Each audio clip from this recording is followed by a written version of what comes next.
What's up, snake fans? Dave Palumbo here for Muscle Serpents Daily, and I'm right out here with my mango tree, a beautiful mango tree, and I have this beautiful Stardust Diamond Python that I got from Tom Crutchfield 3 years ago, almost 3 years ago now, and she is looking beautiful.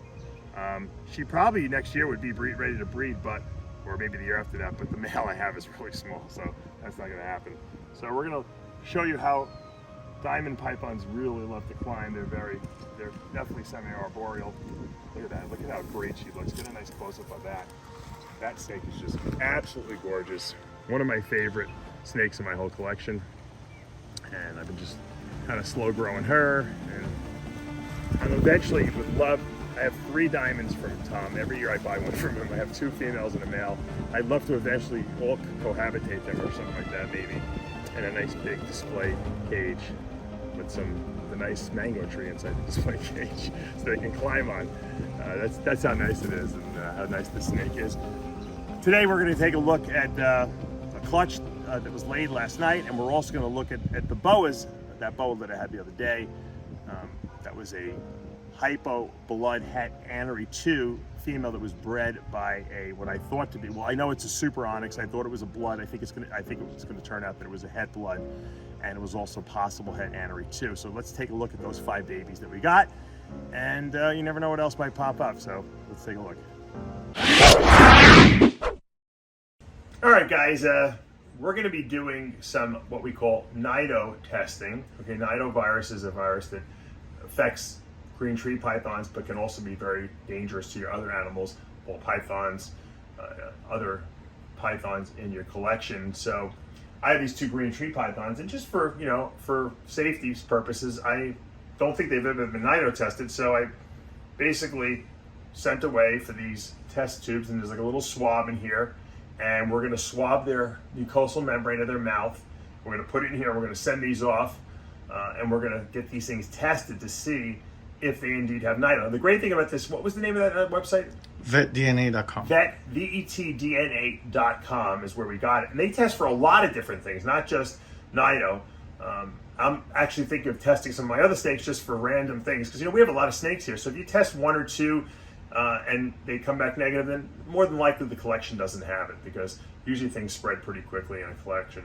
I don't really have any symptoms of anything, but Nido virus is something you want to test for, because I only have 2 green tree pythons, and I want to make sure that they're safe from the rest of my collection. So what I'm going to do is I'm going to reach in here, and I'm going to get my female green tree python. She's pretty easy to handle.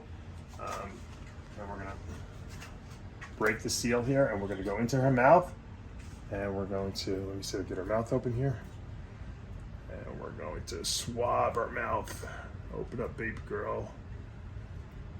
Okay, and we're going to twist this thing around. What we're basically trying to do is just swab some of the mouth cells off here around her mucosal membrane, and hopefully get a good sample so that we can send it in and test her to see if there's any kind of virus particles growing inside of her.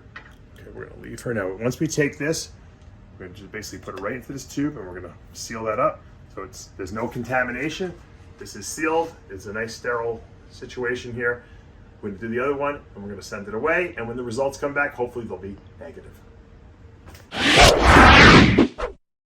All right, look at that beautiful sight. That is one of my nicest looking ivories that we have. That's a super yellow belly, and we got yeah, we had Egg Shayla and Logan are here helping out. And me. And you, yes, you're my. And I got this to measure how big is the egg. We don't need to measure how big the eggs are. We can weigh them though. This Ivory girl is sitting on a nice mound of eggs. The Ivory is, of course, the super yellow belly, and it was bred by a high-intensity orange dream, possible super Enchi Freeway. So we're looking to make more high-intensity orange dream freeways, and this is really going to be a good combination because we have a lot of eggs. Let's take a little peek. Woo! Oh, there's some slugs in there, but there's definitely a lot of eggs in there, guys. And you can look right here, guys. Look at the eggs. I see some slugs. But there is some slugs in there. There's about 3 slugs, it looks like. All right, let's pull her out. That was What do we do once we pull her out, Shayla? we clean her off. That's right. And we put her in a new tub. Okay, let's do that. All right, here's our beautiful mama. This is our super yellow belly, or Ivory. You can see the nice little yellow stripe down her back. Outside, she's even more beautiful because you can see all the nice markings on her.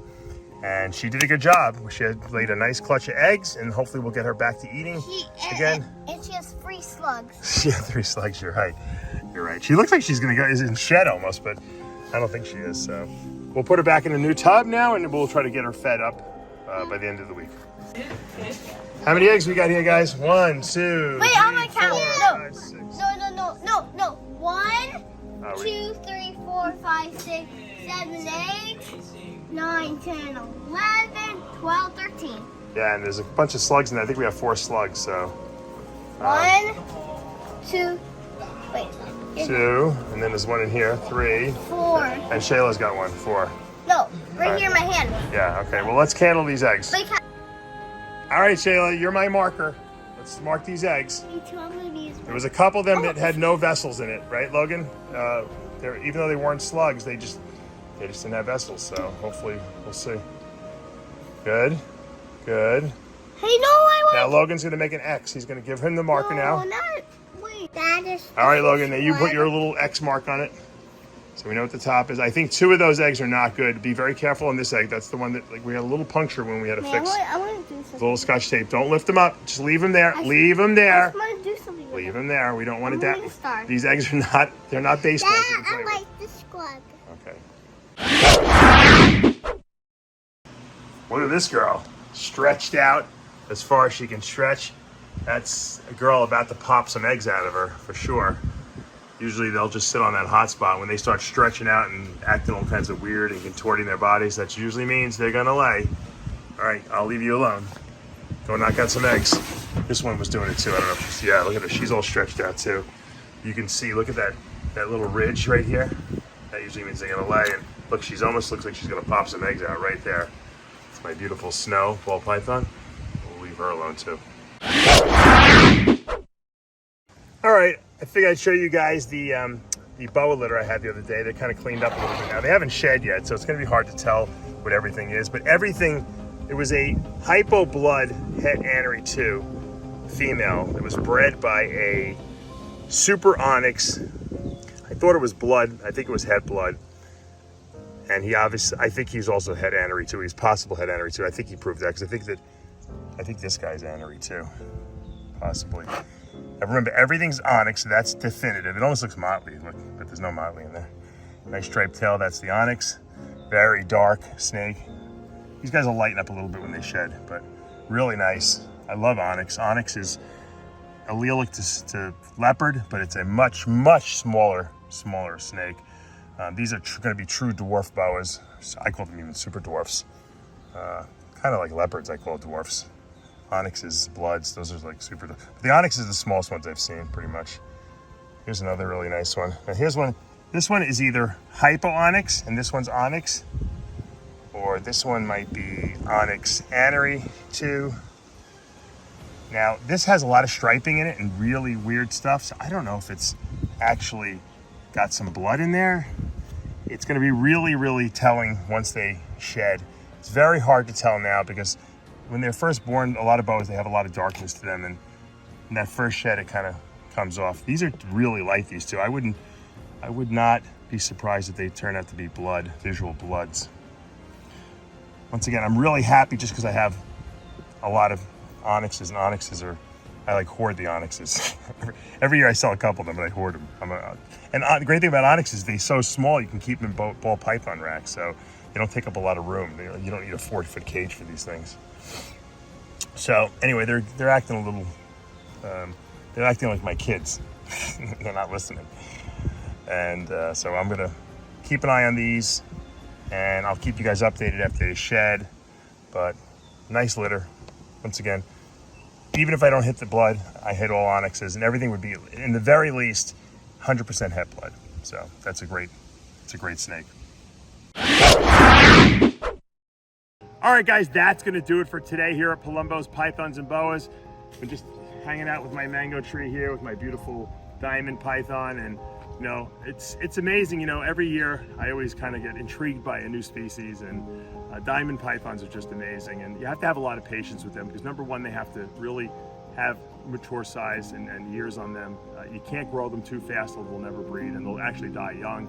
And they don't really require very hot temperatures. As a matter of fact, that could be a negative thing with diamond python. So I was telling you earlier, I was thinking about cohabitating them. I might build an outdoor enclosure for them because I know Tom Crutchfield's are very successful and they live outdoors. So that's something that I'm going to be thinking about. I'm not really ready to put them all outdoors. Obviously, this girl might be ready to go outdoors, but certainly not the other two yet. So that's something in the future that I might, when we build a facility on the other property, when we have outdoor enclosures, you know, because I want to put it in a screened thing. I don't want to just have it open to predators and stuff like that. But ultimately, that is the goal.